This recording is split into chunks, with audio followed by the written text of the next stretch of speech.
بسم اللہ الرحمن الرحیم۔ تمام ناظرین کو السلام علیکم۔ امید ہے کہ آپ سب خیریت سے ہوں گے۔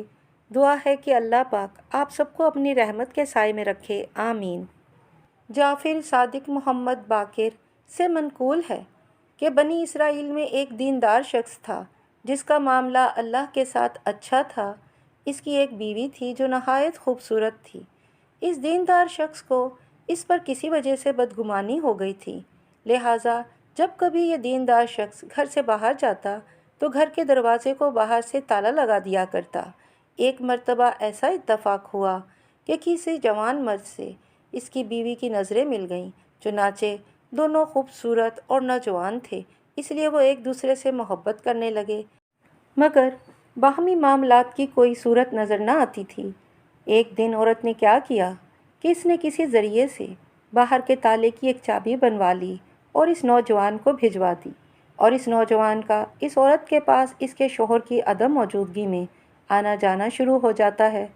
رات اور دن میں جب کبھی اس کو موقع ملتا وہ دروازے کا قفل کھول کر اس کے پاس آ جاتا۔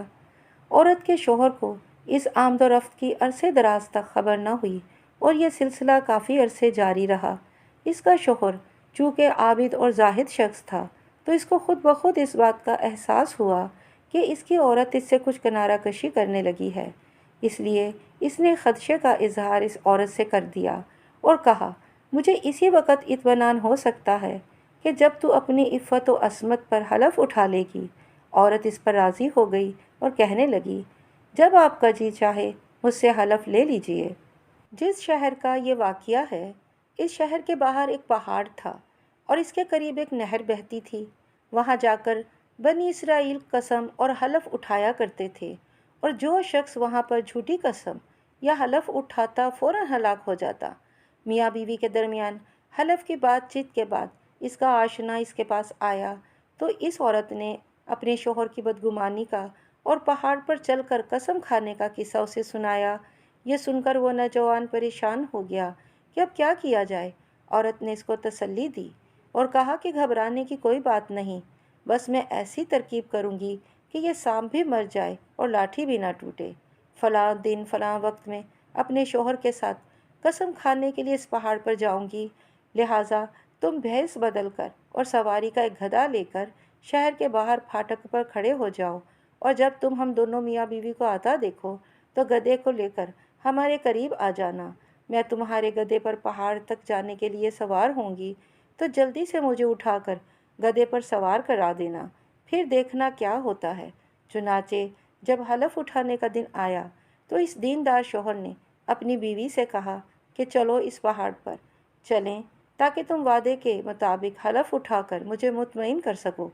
یہ سن کر وہ کپڑے بدلے بغیر چلنے کے لیے تیار ہو گئی اور کہنے لگی کہ میں پیدل پہاڑ پر نہیں جا سکتی۔ شوہر نے کہا کہ چلو شہر کے پھاٹک پر کوئی گدھے والا کھڑا ہوگا، اس کا گدھا کرائے پر لے لیں گے۔ چنانچہ دونوں گھر سے چل دیے۔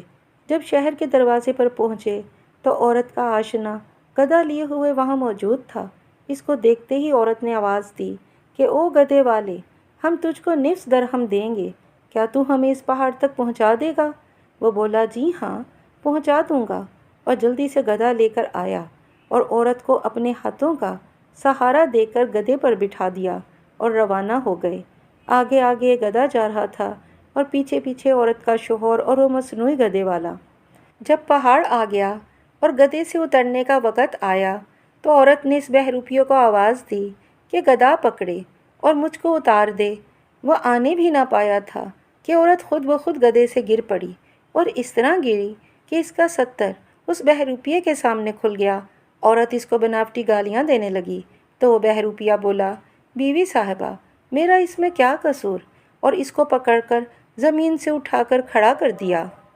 اس کے بعد وہ پہاڑ پر چڑھے اور جب اس جگہ پر پہنچے جہاں قسم کھائی جاتی تھی تو عورت نے اپنے ہاتھ سے پہاڑ کو پکڑ لیا اور شوہر کی طرف مخاطب ہو کر قسم کھا کر کہنے لگی کہ جب سے تمہارا اور میرا ساتھ ہوا ہے تب سے آج تک مجھے سوائے آپ کے اور اس گدھے والے کے کسی نے ہاتھ نہیں لگایا اور نہ دیکھا ہے۔ چونکہ یہ قسم ظاہر میں سچی تھی کہ سوائے اس کے شوہر اور اس بہروپیے کہ کسی تیسرے شخص نے اس کو نہ چھوا تھا اور نہ اس سے قربت کی تھی۔ اسی لیے وہ پہاڑ زور زور سے ہلنے لگا اور زمین میں دھس گیا، اور وقت کے ساتھ بنی اسرائیل اس کو بھول گئے۔ اسی لیے اللہ تعالیٰ نے فرمایا ہے کہ اگرچہ ان کفار و مشرکین کی سازشیں ایسی تھیں کہ جن سے پہاڑ بھی اپنی جگہ سے ہل جاتے۔ امید ہے کہ ویڈیو آپ کو پسند آئی ہوگی۔ ویڈیو پسند آئی ہے تو میرے چینل کو سبسکرائب کریں اور میری ویڈیو کو لائک کریں اور بیل آئیکن کے بٹن کو ضرور پریس کریں۔ اللہ حافظ۔